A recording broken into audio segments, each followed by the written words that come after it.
கூட்டணி அமைப்பதா அல்லது தனித்து போட்டியா என தாவேக ஆலோசனை. பெரும்பாலான மாவட்ட செயலாளர்கள் கூட்டணி அமைக்க விருப்பம் தெரிவித்ததாக தகவல்.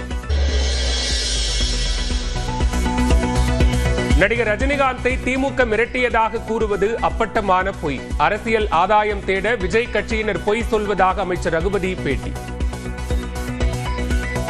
நடிகர் ரஜினிகாந்தை யாரும் மிரட்ட முடியாது, எந்த மிரட்டலுக்கும் அவர் அடிபணிய மாட்டார் என்பது நாடறிந்த உண்மை. எனவே திமுக மிரட்டியது என்று சொல்லுவது அப்பட்டமான பொய்யே. அதை இன்னைக்கு விஜய் கட்சிக்காரங்க சொல்றாங்கன்னா அரசியல் ஆதாயம் தேடி அவர்கள் அப்படி ஒரு குற்றச்சாட்டை சொல்லலாம்.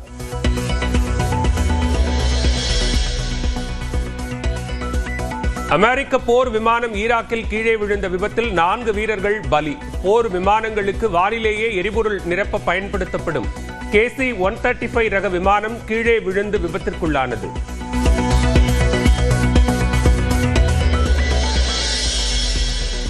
ஈரான் நிதியமைச்சருடன் மீண்டும் பேச்சுவார்த்தை நடத்திய இந்திய வெளியுறவுத்துறை அமைச்சர் ஜெய்சங்கர் இருநாட்டு உறவுகள் மற்றும் பிரிக்ஸ் கூட்டமைப்பு குறித்து பேசியதாக எக்ஸ் பக்கத்தில் பதிவு.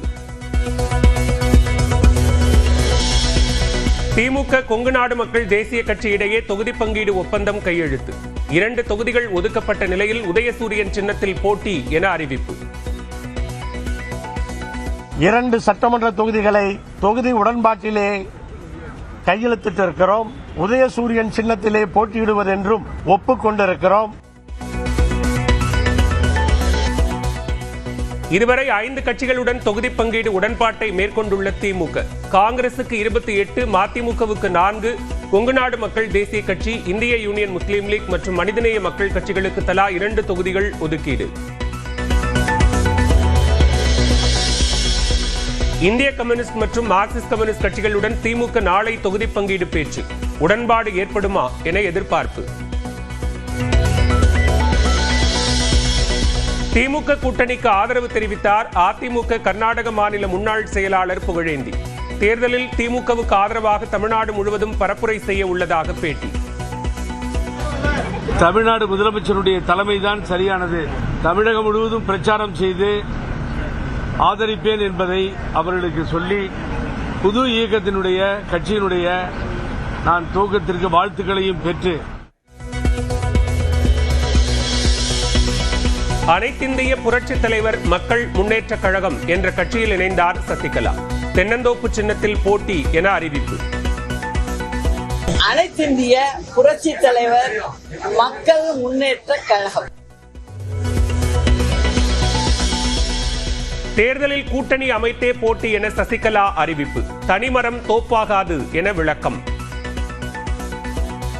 எப்போதுமே தனிமரம் தோப்பு ஆகாது.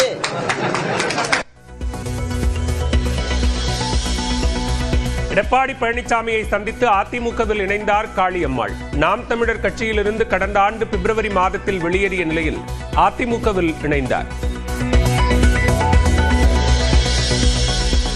அதிமுகவில் இணைந்தது ஒருங்கிணைந்த முடிவு, தனது தனிப்பட்ட முடிவு அல்ல என காளியம்மாள் விளக்கம். அரசியல் கட்சியிலிருந்து விலகி இருந்தாலும் மக்கள் அரசியலில் இருந்து விலகவில்லை என பேட்டி. ஒட்டுமொத்தமாக அனைத்து மக்களும் சேர்ந்து இந்த முடிவு எடுத்திருக்குமே தவிர காளியம்மாள் தனித்த ஒரு முடிவா இதை நான் எடுக்கல. நான் அரசியல் கட்சியிலிருந்து விலகினே தவிர மக்கள் அரசியலிருந்து ஒருபோதும் விலக. சேலத்தில் தேர்தலில் காங்கிரஸ் சார்பில் போட்டியிட விருப்ப மனு அளித்தவர்களிடம் நேர்காணல். தனித்தனியாக விவரங்களை கேட்டறிந்த வேட்பாளர் ஆய்வுக்குழு உறுப்பினர்கள். இந்தி எழுத்து அழிப்பு போராட்டத்தின் போது ரயிலில் பாய்ந்ததில் படுகாயமடைந்த சிவா திலீபனுக்கு முதலமைச்சர் மு.க. ஸ்டாலின் நேரில் ஆறுதல். தாய் தமிழை காக்க உழைப்பை மட்டும் கொடுங்கள் போதும், உயிரை அல்ல என வேண்டுகோள். தருமபுரியில் நடைபெற்ற விழாவில் 421 புதிய திட்டப்பணிகளுக்கு அடிக்கல் நாட்டிய துணை முதலமைச்சர் உதயநிதி ஸ்டாலின். மகளிர் சுய உதவி குழுவினர் சாதனை படைத்து வருவதாக பெருமிதம். சென்னையிலிருந்து மும்பைக்கு பயணம் மேற்கொண்ட த்ரிஷா. விமான நிலையத்தில் விஜய் குறித்த கேள்விக்கு பதிலளிக்க மறுப்பு. மேடம் நீங்களும் விஜய் சாரும் கலந்த ஒரு நிகழ்ச்சி பெரும் சர்ச்சையா இருக்கு. இது குறித்து ஒரு கருத்து மேடம். மேடம் ஒரு சிவி பாயிண்ட் பண்ணுங்க. மேடம் ஜஸ்ட்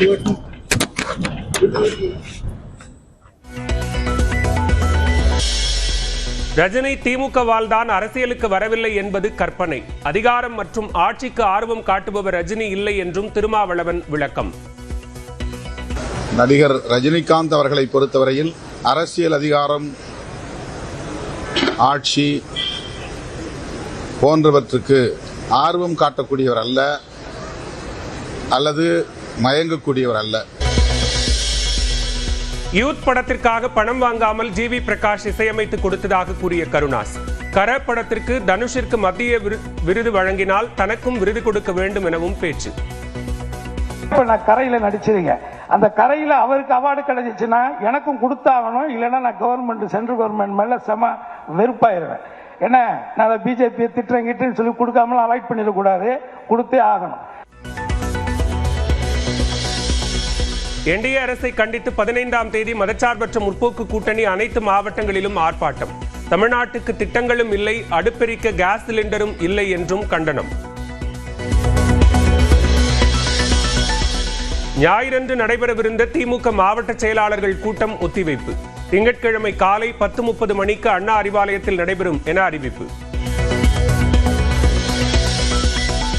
தொலைபேசி வாயிலாக பேசிய எடப்பாடி பழனிசாமி மற்றும் டிடிவி தினகரன் கூட்டணி விவகாரங்கள் மற்றும் வரும் 17ஆம் தேதி நடத்த உள்ள போராட்டம் குறித்து ஆலோசனை. மானாமதுரையில் விசாரணைக்கு அழைத்துச் செல்லப்பட்ட நிலையில் உயிரிழந்த ஆகாஷின் உடலில் 29 இடங்களில் கீறல் மற்றும் சிராய்ப்பு காயங்கள், மூளையில் இரத்த கசிவு ஏற்பட்டுள்ளதாகவும் பிரேத பரிசோதனை அறிக்கையில் தகவல்.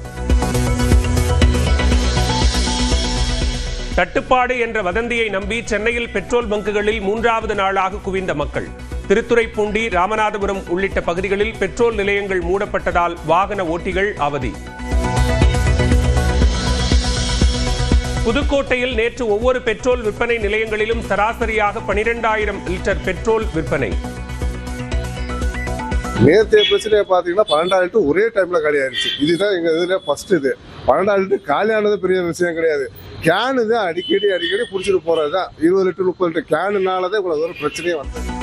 நாளை வரை இருக்க வேண்டிய இருப்பு காலியானதால் 11 பெட்ரோல் பங்குகள் மூடல். கள்ளக்குறிச்சி மாவட்டம் சின்னசேலம் பகுதியில் சமையல் எரிவாயு அலுவலகங்கள் முன்பு குவிந்த பொதுமக்கள் பல மணி நேரம் காத்திருந்து வாங்கிச் சென்றனர். சேலத்தில் எரிவாயு அலுவலகம் முன்பு பெருமளவில் குவிந்த மக்கள், காலி சிலிண்டர்களுடன் காத்திருப்பு. எரிவாயு சிலிண்டர் தட்டுப்பாட்டால் மதுரையில் அரசு விடுதிகளில் மாலை நேர சிற்றுண்டிக்கு பதிலாக லெமன் ஜூஸ் மற்றும் பிஸ்கட் வழங்கப்படும். மாவட்ட ஆட்சியர் பிரவீன்குமார் தகவல். எரிவாயு தட்டுப்பாட்டால் மதுரையில் வாகனங்களுக்கு எரிவாயு நிரப்பும் மையங்கள் மூடல். ஆட்டோ ஓட்டுநர்கள் கடும் அவதி. சமையல் எரிவாயு தட்டுப்பாட்டை போக்க வலியுறுத்தல். நாடாளுமன்ற வளாகத்தில் எதிர்க்கட்சி எம்பிக்கள் போராட்டம். நாடு தழுவிய அளவில் நிலவும் சமையல் எரிவாயு தட்டுப்பாட்டை போக்க வலியுறுத்தல். டெல்லியில் விறகு அடுப்பில் சமைத்து காங்கிரசார் போராட்டம். தங்கம் விலை சவரனுக்கு 560 ரூபாய் குறைந்தது. ஒரு சவரன் 1,19,200 ரூபாய்க்கு விற்பனை. நகராட்சி நிர்வாகம் சார்பில் 177 கோடி ரூபாய் மதிப்பிலான 25 முடிவுற்ற பணிகளை தொடங்கி வைத்தார் முதலமைச்சர் மு க ஸ்டாலின். நெடுஞ்சாலைத்துறை சார்பில் 1,843 கோடி ரூபாய் செலவில் அமைக்கப்பட்ட 11 சாலைகள் திறந்து வைப்பு.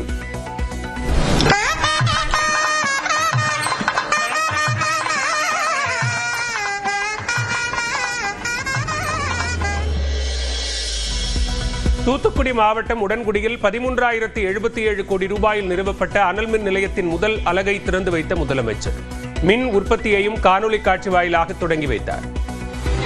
13,077 கோடி மதிப்பீட்டில் உடன்குடி அனல் மின் திட்டம் உருவாக்கப்பட்டுள்ளது. 660 மெகாவாட் திறன் கொண்ட